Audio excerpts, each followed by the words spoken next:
On the new Hold Steady album, Open Door Policy, there's a song, Unpleasant Breakfast, that has the lyrics, this coffee, it ends with the lyrics, this coffee's cold, this toast is gross. I no longer see the romance in these ghosts. So cutting right to the heart of the matter, how do you take your coffee? Black. My parents both drank coffee black, and I just sort of took that as sort of the Finn family tradition. And um, I always feel like it's a blessing because you aren't futzing around with stuff. You can wherever you are, you can get it how you like. And what kind of coffee generally do you You drink? know, if I'm going out, if I'm at a coffee shop, I order an Americano, usually black. But at the home, it's like I don't know the brand, but kind of an old school like Mr. Coffee type drip coffee maker. And I drink a fair amount of coffee. Um, it's sort of part of my creative process. I get up and I tend to do my writing in the morning, and it is as the caffeine buzz comes on. I generally use this First Avenue mug that from my hometown of Minneapolis, the rock club there. This is my main mug these days, and it sort of has to kind of be this mug, Yeah. just its size. And I actually, unlike yours, I need my mugs to be largely a light color. Oh yeah. Why is Yeah, that? I don't know. A related coffee question for you. For me, there's many days where my first sip of coffee is kind of either the best moment of my day or one of the very best moments of my day. Do you have cathartic first sips? Yes. My friend Brian Koppelman, who's a TV writer, calls that the Royale, your first cup. And I think that's a very apt term because actually, like right now we're in Lent, and I don't drink. I always quit drinking for Lent. I'm not really a practicing Catholic, but the idea of giving something up during this season always makes sense. And so I've for many years now I don't drink during Lent, and that makes something about that makes the first cup of coffee even more exciting. It's the only time during the day you're going to alter your consciousness greatly through intake of food or beverage. Yeah.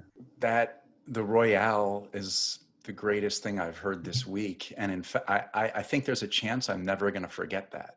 Yeah, So thank you. it makes it really is. It's like a word that needed to be invented. Your singing is more prominent in the mix, as you know, than a lot of sort of indie rock and roll in general.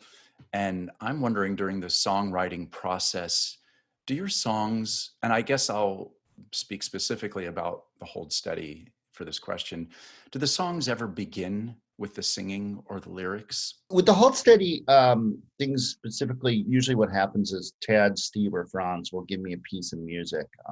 It's usually two parts, like here's maybe a verse, here's maybe a chorus, and I'll start in on. So generally, the music does come first, maybe not completed music, but some, a couple ideas of what's happening. And the first thing I tend to do is find the meter, and that's kind of through mumbling, like like sort of find out about how I want to say it, and then I'll start to think about what those words are. Very very often it's the first line. It's very often I can't think of any time I don't write really big choruses or strong choruses, so or very repetitive choruses. So I've never been like a pop songwriter. It's like I've got the chorus, now we're going to need the verse. It's almost always it's like, well, I've got the first line and we're going to go there. I am Paul Simon. I read the Robert Hilburn book that he wrote about Paul Simon. He was talking about almost writing to the line you just wrote, meaning you wrote the first line and then what's the second line? The second line kind of has to in some way answer that line ahead of it. And I really understood that. That made sense to me. And there's another thing Nick Cave talked about one time that I heard, that he talked about writing a bunch of lines and seeing how they vibrate next to each other. And that makes a lot of sense to me too. I think that both those things are things I engage in. Can you name one or two of your favorite storytellers, whether they're singers or authors? In fiction, I sort of feel like Philip Roth is the one that, like, when stories unfold are kind of like you think it's going to be about something and then it sort of blooms into something else. I think that that's a talent that is remarkable.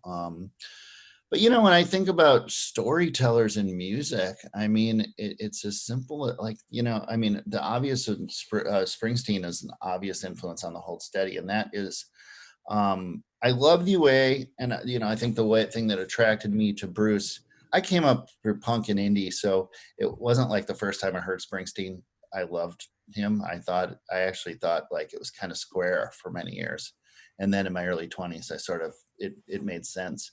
But I love the idea of people who write stories about the people that they know, about the people from the places where they're from, and I think that his stories about his people, so to speak, are really exciting to me, and especially that they've gotten older. Meaning, it's not just people who are 20 with the wind in their hair driving the convertible.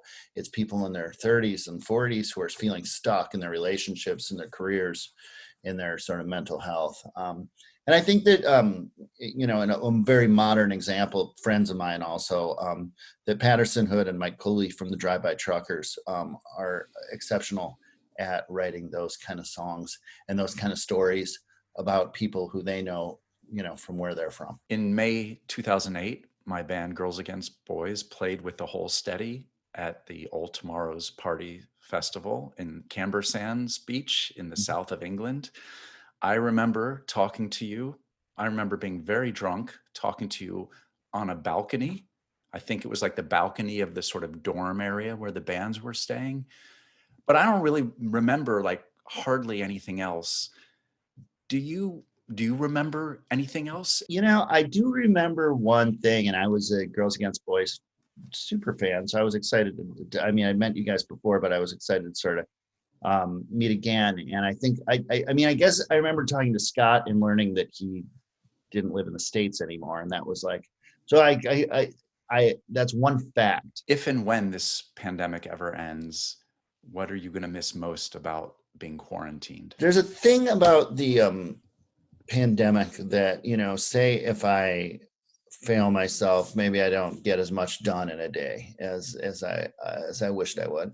I remind myself it's the pandemic, these are crazy times, etc. So I kind of am engaging maybe in more self-care than I normally would, and I think that when things get back to normal, I'll probably abandon that.